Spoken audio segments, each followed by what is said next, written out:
સ્થાનિક સ્વરાજ્યની ચૂંટણીઓની અંદર જે પ્રકારે આખા ગુજરાતની અંદર એક જલવંત વિજય ભારતીય જનતા પાર્ટીને મળ્યો છે, ત્યારે હું દેશના યશસ્વી વડાપ્રધાન શ્રી નરેન્દ્ર મોદી સાહેબ, કેન્દ્રીય ગૃહમંત્રી શ્રી અમિતભાઈ શાહ સાહેબ, એમનો હૃદયથી ધન્યવાદ કરું છું એમના નેતૃત્વમાં.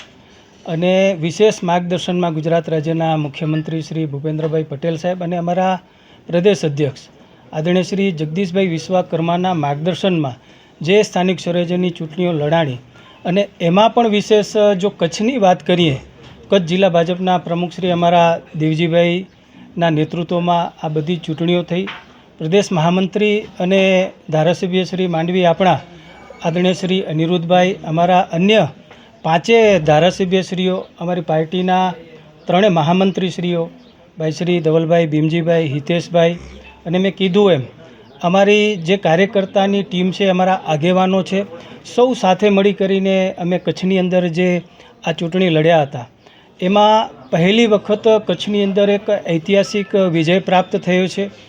જિલ્લા પંચાયત ભારતીય જનતા પાર્ટીની બની છે, ગાંધીધામ મહાનગર પણ ભારતીય જનતા પાર્ટીની બની છે, નવો તાલુકા પંચાયતમાં પણ ભારતીય જનતા પાર્ટીનો વિજય થયો છે, 5 નગરપાલિકાઓની અંદર પણ ભારતીય જનતા પાર્ટીનો વિજય થયો છે. આ સાચા અર્થની અંદર કચ્છની જનતાનો પ્રેમ છે, કચ્છના મતદારોનો પ્રેમ છે.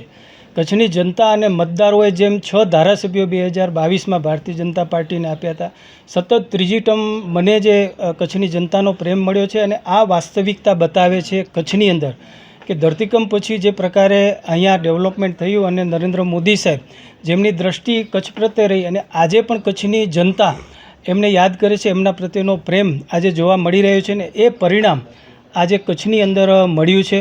જેમ અનિરુદ્ધભાઈ અને અમારા દેવજીભાઈ સાહેબે જે વાત કરી કે અબડાસા અને નલિયા, અબડાસા અને લખપત, આ બંને તાલુકા પંચાયતો અમારી પાસે નહોતી. આ વખતે બંને તાલુકા પંચાયતો પણ અમારી બની.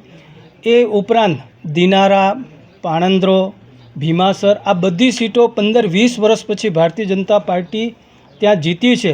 આ જ એક ઐતિહાસિક જીત બતાવે છે. અને કચ્છના લોકો અને મતદારોનો જે પ્રેમ જે ભારતીય જનતા પાર્ટી પ્રત્યે છે, એ સાચા અર્થમાં બતાવે છે. હું હૃદયથી જનતાનો આભાર માનું છું.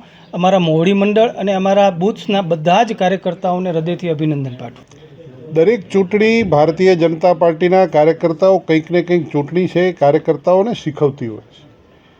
કોઈ હાર કે કોઈ જીત ચોક્કસપણે માપદંડો હોય છે. એ માપદંડોના આધારિત કાર્યકર્તા ભારતીય જનતા પાર્ટીનું નવું ને નવું કંઈક ને કંઈક શીખતો હોય છે.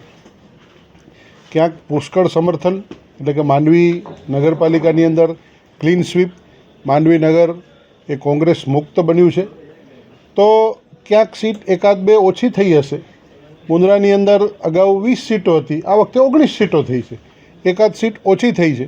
તો એ સંદર્ભમાં મૂલ્યાંકન દ્રષ્ટિથી કરશું કે ક્યાં ચૂક રહી ગઈ, કયા કારણોસર ચૂક થઈ છે. ક્યાંક ઘણી વખત ગણતરીના કારણોમાં જે સમીકરણ ગણતરીનું હોય છે આરક્ષણના સંદર્ભમાં, તો એ પણ અંદર ક્યાંક ને ક્યાંક એના જે નિયમો છે એ પૈકી પણ થતું હોય છે. એટલે હાર એ ભારતીય જનતા પાર્ટીની છે જ નહીં.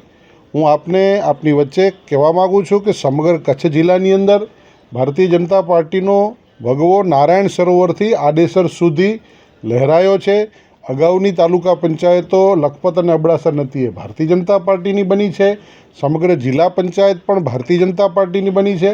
અને ભારતીય જનતા પાર્ટીના કાર્યકર્તાઓ યશસ્વી અને તપસ્વી પ્રધાનમંત્રી મોદી સાહેબના નેતૃત્વમાં અને ગુજરાતના મૃદુ અને મક્કમ મુખ્યમંત્રી ભૂપેન્દ્રભાઈ પટેલ સાહેબની નેતૃત્વની ગુજરાતની ડબલ એન્જિનની સરકારમાં વિકાસના કાર્યોને નીચે સુધી પહોંચાડ્યા છે. એટલે જ પ્રજાએ મત આપે છે. દરેક ચૂંટણી છે એ કંઈક ને કંઈક માપદંડો લઈને આવતી હોય છે. એ માપદંડોની અંદર વિકાસના ભાથાને, વિકાસની તૈયારીઓને, વિકાસના કામને જન સમર્થન લોકોએ આપ્યું છે. એવું કશું હોતું નથી. સંપૂર્ણપણે ભારતીય જનતા પાર્ટીનો કાર્યકર્તા પેનલ ટુ પેનલ જ વોટિંગ કરવા માટેની વાત કરતો હોય છે.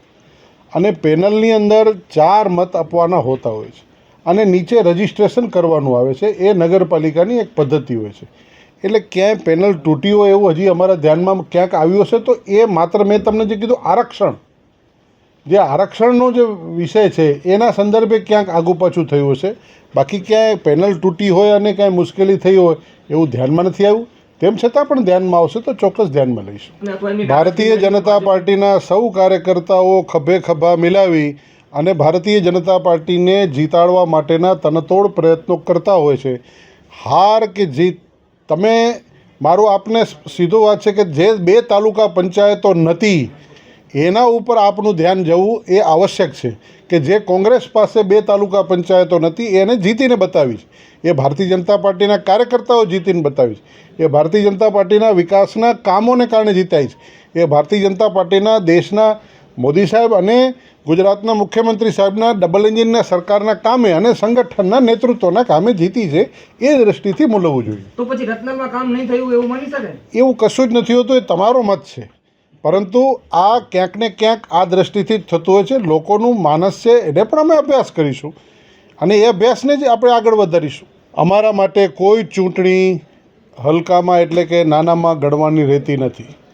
તમામ ચૂંટણીઓની અંદર આ જ પ્રકારે પ્રચાર પ્રસાર પ્રવાસ થતો રહેતો હોય છે અને નીચેથી કરી અને ઉપરના તમામ સિનિયર નેતાઓ, ગુજરાતના સિનિયર મોસ્ટ નેતાઓ પણ તમામ જગ્યાએ, તમે માત્ર કચ્છનો વિચાર કરો છો, હું આપને સમગ્ર ગુજરાતની વાત કરું છું કે સમગ્ર ગુજરાતની અંદર માનનીય મુખ્યમંત્રી શ્રી ભૂપેન્દ્રભાઈ પટેલ સાહેબ, ગુજરાતના અધ્યક્ષ માનનીય જગદીશભાઈ વિશ્વકર્મા સાહેબ અને ગુજરાતના ઉપમુખ્યમંત્રી આદરણીય હર્ષભાઈ સંઘવી સાહેબ, આ ત્રણેય મહાનુભાવોએ આખા ગુજરાતની અંદર ખૂબ પ્રચાર કર્યો છે, ખૂબ પ્રવાસ કર્યો છે.